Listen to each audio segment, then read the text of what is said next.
मुरादाबाद गुरु जंभेश्वर विश्वविद्यालय में profile registration के बिना कोई भी छात्र पीजी में एडमिशन नहीं ले पाएगा, बोले कुलपति। प्रोफेसर सचिन माहेश्वरी बोले 31 अगस्त तक पीजी में इच्छुक छात्र अपना प्रोफाइल रजिस्ट्रेशन अवश्य करा लें। मुरादाबाद गुरु जंभेश्वर विश्वविद्यालय ने प्रदेश भर में 95,000 यूजी एडमिशन पर रिकॉर्ड बनाया है। कुलपति प्रोफेसर सचिन माहेश्वरी बोले, हम प्रदेश के मुख्यमंत्री योगी आदित्यनाथ के दिशा अनुसार कैंपस प्रोग्राम की कर रहे हैं शुरुआत। मुरादाबाद संभाग के लिए सबसे जरूरी पीतल इंडस्ट्री के लिए हम केमिस्ट्री में प्रोग्राम शुरू करने जा रहे हैं। कुलपति बोले, नेशनल एजुकेशन पॉलिसी पर हमारा पूरा ध्यान है और उसी के अनुरूप हम काम कर रहे हैं। मुरादाबाद में पीतल इंडस्ट्री को देखते हुए रोजगार परक कोर्स की हम शुरुआत कर रहे हैं। मुरादाबाद में एनवायरमेंट को देखते हुए इसमें भी पीजी कोर्स शुरू करने जा रहे हैं। गुरु जंभेश्वर विश्वविद्यालय में हम 11 विषयों में कैंपस लेवल पर पीजी कोर्स की शुरुआत कर रहे हैं। ये विचार मुरादाबाद स्थित गुरु जंभेश्वर विश्वविद्यालय के कुलपति प्रोफेसर सचिन माहेश्वरी ने प्रेस वार्ता के द्वारा व्यक्त किए। मुरादाबाद यूपी से रिपोर्ट डॉक्टर नरेंद्र सिंह।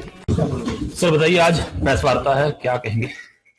आज प्रेस वार्ता इस बात के लिए बुलाई गई है कि हमने पीजी प्रोग्राम का रजिस्ट्रेशन, जो प्रोफाइल रजिस्ट्रेशन है, वो 16 तारीख से चालू कर दिया है और इस प्रोफाइल रजिस्ट्रेशन के बिना कोई भी छात्र पीजी प्रोग्राम में, जो कि गुरु जंभेश्वर विश्वविद्यालय मुरादाबाद से संचालित होंगे, उसमें प्रतिभाग नहीं ले पाएगा। अतः सारे विद्यार्थियों से विनम्र निवेदन है कि वो प्रोफाइल रजिस्ट्रेशन कराएं और अंतिम तिथि का मान रखें, क्योंकि अंतिम तिथि का मान इस बात से रखने की आवश्यकता है क्योंकि एकेडमिक कैलेंडर, यदि हम अंतिम तिथि का मान नहीं रखेंगे तो एकेडमिक कैलेंडर शिफ्ट होगा और एकेडमिक कैलेंडर शिफ्ट होगा तो सेशन डिले होता है।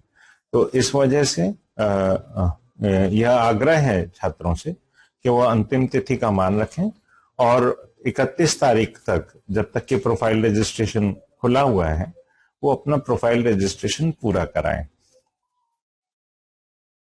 सर, चूंकि 16 से स्टार्टिंग हुई है पीजी एडमिशंस रजिस्ट्रेशन को लेकर के, अब तक कितने रजिस्ट्रेशन लगभग हो चुके हैं? रजिस्ट्रेशन की एकदम संख्या इस समय बता पाना थोड़ा दुष्कर होगा, क्योंकि आज और कल 2 दिन कंपार्टमेंट का क्योंकि रिजल्ट आया था, तो इस वजह से हमको कंपार्टमेंट के रिजल्ट के बाद जो उत्तीर्ण हुए छात्र, तो उनको एकोमोडेट करने के लिए आज और कल हमको उनका जो सीट है उसको लॉक करने का प्रावधान खोलना पड़ा और उनको ये पूरी सुविधा मुहैया कराई गई कि जिससे जहां पे वो सीट खाली हैं वहां पर वो अपना एडमिशन प्रक्रिया में प्रतिभाग ले पाए। तो यहाँ पर जो समर्थ पोर्टल के माध्यम से दोनों को अलग करने की कोई प्रोविजन अवेलेबल नहीं है, अतः हमको एग्जैक्ट संख्या विदित होना थोड़ा सा मुश्किल है। लेकिन हाँ, ऐसा मुझे अभी बताया गया है समर्थ टीम ने ही कि आज रजिस्ट्रेशन की प्रक्रिया ने काफी तेजी पकड़ी है और काफी तेजी पकड़ी है मतलब काफी तेजी पकड़ी है। सर, कैंपस की बात हो रही है जी, विश्वविद्यालय में कैंपस की शुरुआत होने जा रही है जी। वो कौन कौन से सब्जेक्ट होंगे जिसको लेकर विश्वविद्यालय में स्टार्टिंग किया जाएगा? देखिए, कैंपस प्रोग्राम चालू करने का माननीय मुख्यमंत्री जी जब मेरी मुलाकात हुई थी तो उनका निर्देश था कि इस सत्र से हम और 2 अन्य नवगठित विश्वविद्यालय कैंपस प्रोग्राम को चालू करें। हम लोगों ने उनको प्रस्ताव दिया कि हम कैंपस प्रोग्राम तो चालू करेंगे, तो फैकल्टी अप्रूवल जल्दी से जल्दी आ जाए।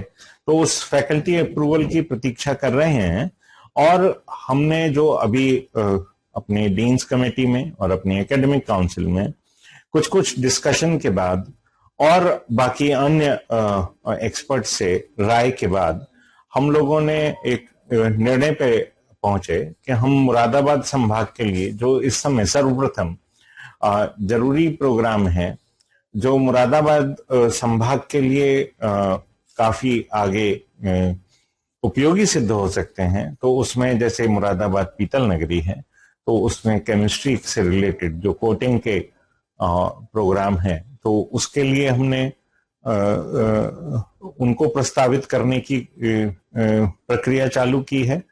उस प्रक्रिया में क्योंकि हम नेशनल एजुकेशन पॉलिसी पे अपना पूरा जोर देना चाहेंगे, तो उस नेशनल एजुकेशन पॉलिसी में मल्टीपल एंट्री और मल्टीपल एग्जिट का प्रावधान है।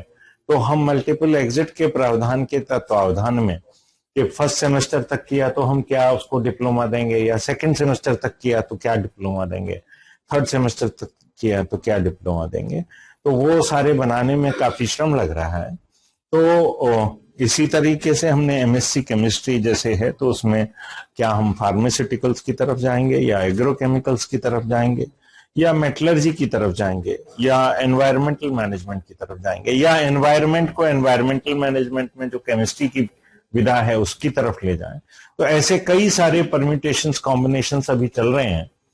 तो काफी हद तक लगभग तय किए जा चुके हैं। तो जैसे एमएससी केमिस्ट्री है, तो इसमें कुछ एक माइनर स्पेशलाइजेशन होगा जो इंडस्ट्रियल केमिस्ट्री की तरफ ले जाता है थोड़ा सा, जिसमें सरफेस कोटिंग एक मुख्यतः प्रमुख पार्ट होता है।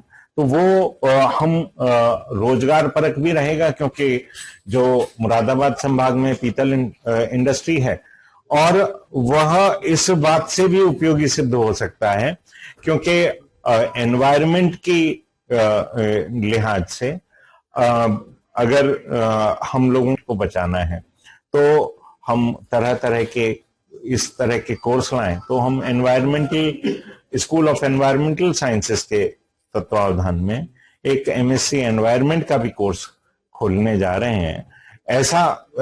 ऐसी अभी शुरुआती जो हमको लक्षण दिख रहे हैं वो ये हैं कि हम एनवायरमेंट में भी खोलेंगे।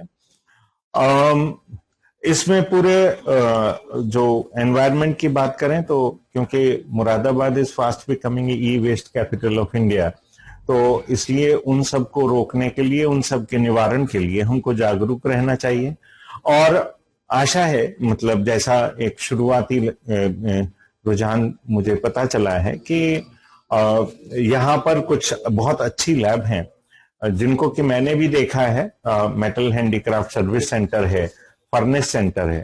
तो यदि मतलब जो शुरुआती बातों से पता चला है कि जिला प्रशासन और कमिश्नरी प्रशासन इस बात के लिए वो बहुत उत्सुक हैं कि हम उनके इस इंफ्रास्ट्रक्चर को जो कि उन्होंने अर्जित किया है उसको भी हम यूज करें, जिससे कि जो सरकारी संसाधन है उनका एक उपयोग बिल्कुल उस स्पिरिट में किया जा सके जिस स्पिरिट में वो संसाधन उपलब्ध हुए हैं। तो हम यह कोशिश करेंगे कि हम उनके यहाँ जैसे मेटल हैंडीक्राफ्ट सर्विस सेंटर है या फर्नेस सेंटर है, हम उनके यहाँ कुछ पाठ्यक्रम चलाने की कोशिश करेंगे, लेकिन उसके लिए नेसेसरी जो अप्रूवल्स है उस प्रक्रिया को हम आगे बढ़ाने की कोशिश भी कर रहे हैं। ये जो आपने बताया पीजी प्रोग्राम खासकर केमिस्ट्री की आपने बात की, अभी तो केमिस्ट्री की बात की, अभी आपको अकेले केमिस्ट्री की बात नहीं करेंगे, केमिस्ट्री की बात करेंगे तो बेमानी होगा। अगर हम कहें कि एमएससी मैथमेटिक्स, तो अगर मैथमेटिक्स कहेंगे तो हम इसमें मैथमेटिक्स में भी बात करेंगे, तो आर्टिफिशियल इंटेलिजेंस की बात कर सकते हैं, हम बात करें तो डेटा एनालिटिक्स की बात कर सकते हैं। तो इन चीजों का समावेश करने की कोशिश करेंगे, और जब ये समावेश हो जाएगा तो हम एमएससी मैथमेटिक्स को भी एक रोजगार परक और एक समाज परक कार्यक्रम में बदलने की चेष्टा करेंगे। अब जैसे एमएससी बॉटनी है तो बॉटनी के लिए एग्रो इंडस्ट्रीज हैं, एनवायरमेंटल कंसल्टेंसीज हैं और हर्बल प्रोडक्ट डेवलपमेंट है। ये सारी चीजें एमएससी बॉटनी के उसमें चल सकती हैं, और जब ये तो इसलिए एमएससी बॉटनी की भी बात कर सकते हैं। और यदि आप कहेंगे एमएससी बॉटनी के साथ आप एमकॉम की बात करेंगे तो उसमें हम एमकॉम में कोशिश करेंगे कि जो पॉपुलर प्रोग्राम्स हैं उनके साथ हम सामंजस्य क्या स्थापित कर सकते हैं। रोजगार परक होना है तो जब अगर यहाँ के संभाग के लिए तो साथ है ही, लेकिन क्या हम अगर बात करें तो सीएफए के साथ उसको अलाइन कर सकते हैं। इसी तरीके से जब इकोनॉमिक्स की बात करते हैं तो उसमें मैक्रो इकोनॉमिक्स और माइक्रो इकोनॉमिक्स की बात कर सकते हैं, फाइनेंशियल मार्केट्स की बात कर सकते हैं। मुरादाबाद में जैसे पीतल इंडस्ट्री है, आपको विदित है, तो हम इंटरनेशनल ट्रेड की भी बात कर सकते हैं। तो इकोनॉमिक्स को उस माध्यम से, एनवायरमेंटल साइंस को पॉल्यूशन मॉनिटरिंग, इम्पैक्ट असेसमेंट और सस्टेनेबल अर्बन प्लानिंग, क्योंकि मुरादाबाद एक स्मार्ट सिटी भी है, तो क्या हम उस बाबत बात कर सकते हैं, क्योंकि शिक्षा को तो मुक्त करना है, मतलब सा विद्या विमुक्त है। तो अगर शिक्षा माध्यम बने तो ऐसी कोशिश करेंगे हम कि इस तरीके की रोजगार परक और समाज परक शिक्षा प्रदान करें हम। और आप सभी लोगों से निवेदन है कि आप लोग जो यूनिवर्सिटी की पॉलिसीज हैं उनको सभी तक बताएं और सभी को जागरूक करें कि एक तो लास्ट डेट का मान रखें, और दूसरा कि वो सारे जो हमारे अनाउंसमेंट्स हैं उसको वेबसाइट पर देखते रहें। बहुत सुंदर, अगर आप देख रहे हैं तो मेरे सामने कुछ कागज बिछे हुए हैं हमारे प्रोस्पेक्टस के। उस प्रोस्पेक्टस में अभी फी नहीं है, क्योंकि फी निर्धारण की एक कमेटी बना के उसको एकेडमिक काउंसिल से अप्रूव कराने की चेष्टा करेंगे। और ये प्रोग्राम जितने भी हैं तो वो जब अभी तक जितनी भी फीस हमने डिसाइड करी है वो फीस MJPRU बरेली से कंपेरेबल है और उनसे ज्यादा तो कतई नहीं है। तो उसी तत्वावधान में हम कोशिश करेंगे कि हम इन पीजी प्रोग्राम को, जो कैंपस पीजी प्रोग्राम है, जिनके लिए कि अलग परिषद, अलग समिति बनानी है, परिषद नहीं, अलग समिति बनानी है, कोर्स कमेटी बनानी है, तो हम उन पीजी प्रोग्राम के लिए कोर्स कमेटी बनाएं और फी निर्धारण की बात सुनिश्चित करें। और यह काम हमको बहुत जल्दी करना है और हम शायद बहुत जल्दी कर पाएंगे। जैसे MA इंग्लिश की बात करेंगे तो हम उसमें हम कॉर्पोरेट कम्युनिकेशन की भी बात कर सकते हैं, क्योंकि अगर हमारे कम्युनिकेशंस ठीक हैं तो हम किसी भी क्षेत्र में, जैसे अगर हम एक्सपोर्ट करने के लिए बात कर रहे हैं और हमारे कम्युनिकेशंस स्ट्रांग हैं तो हम कहीं भी मात नहीं खाएंगे। तो इस दिशा से और इस कारण से MA इंग्लिश भी चालू किया है, MA होम साइंस भी चालू किया है, कि जहां पे हम हेल्थ केयर की भी बात कर सकते हैं, NGOs की भी बात कर सकते हैं, प्रोडक्ट डिजाइन की भी बात कर सकते हैं और एंटरप्रेन्योरशिप की भी बात कर सकते हैं। तो इस तरीके से हम MA home science, MA English, MCOM जिसमें कि हम फाइनेंशियल प्लानिंग या ट्रेड मैनेजमेंट की बात कर सकते हैं, एंटरप्रेन्योरशिप की तो बात कर ही सकते हैं। तो इस तरीके से हमने सारे प्रोग्राम्स की परिकल्पना इस तरीके से ही की है। MA ज्योग्राफी को भी जैसे प्लान किया है तो उसमें गवर्नमेंट प्लानिंग बॉडीज और रिसर्च इंस्टीट्यूशंस और अर्बन डेवलपमेंट अथॉरिटी, इन सारी चीजों को ध्यान में रखते हुए MA ज्योग्राफी का कोर्स डिजाइन करने की दिशा में हम आगे बढ़ रहे हैं। तो बहुत जल्दी हम इनके डिटेल्ड सारी डिटेल्स के साथ आपके सामने फिर से उपस्थित होंगे। और हमारी वेबसाइट्स के लिए आप देख सकते हैं, तो वहां पे ये सारे प्रोस्पेक्टस, सारे फ्लो चार्ट और सारे हेल्पलाइन के नंबर्स ये सब उपलब्ध हैं। और आप लोग ये जनमानस को ये बता सकते हैं कि ये सारी चीजें उपलब्ध हैं। और साथ ही साथ उनको एक और चीज करनी है कि जब वो पीजी में एडमिशन लेंगे तो उसके साथ उनको नेशनल डिजिटल लाइब्रेरी इनिशिएटिव, जो वन नेशन वन लाइब्रेरी का माननीय प्रधानमंत्री जी का कार्यक्रम है, तो उसके तत्वावधान में हर व्यक्ति को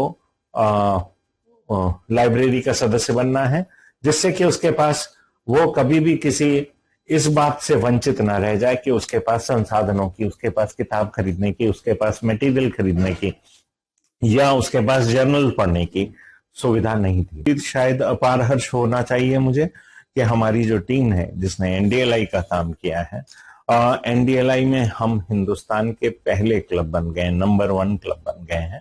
हमारे से हम तकरीबन 90,000 के आसपास का आंकड़ा छूने वाले होंगे और इस सेमेस्टर के अंत तक हमारे सारे बच्चे एनडीएलआई क्लब के मेंबर होंगे, सारे फैकल्टी एनडीएलआई क्लब के मेंबर होंगे और इसमें हमारे को एक भी पैसा नहीं देना पड़ रहा है और हमारे ये सारे जो लाइब्रेरी के संसाधन है वो फ्रीली हमारे पास अवेलेबल है। टोटल प्रोग्राम कितने हैं? जो कैंपस प्रोग्राम्स हैं उनको, उसमें 11 प्रोग्राम्स की बात की है, लेकिन ये नंबर बढ़ और घट दोनों ही सकता है क्योंकि ये तो अभी प्रपोजल है, प्रपोजल स्टेज है, तो ये बढ़ और घट कभी भी सकता है। दोनों के चांस है। दोनों के चांस है। मेरे ख्याल से इस महीने के अंत तक हमको सारी चीजें क्लियर हो जाएंगी और अगले सेमेस्टर से क्लास चालू कर देंगे 5 सितंबर के। इस महीने के अंत तक सारी चीजें क्लियर हो जानी चाहिए।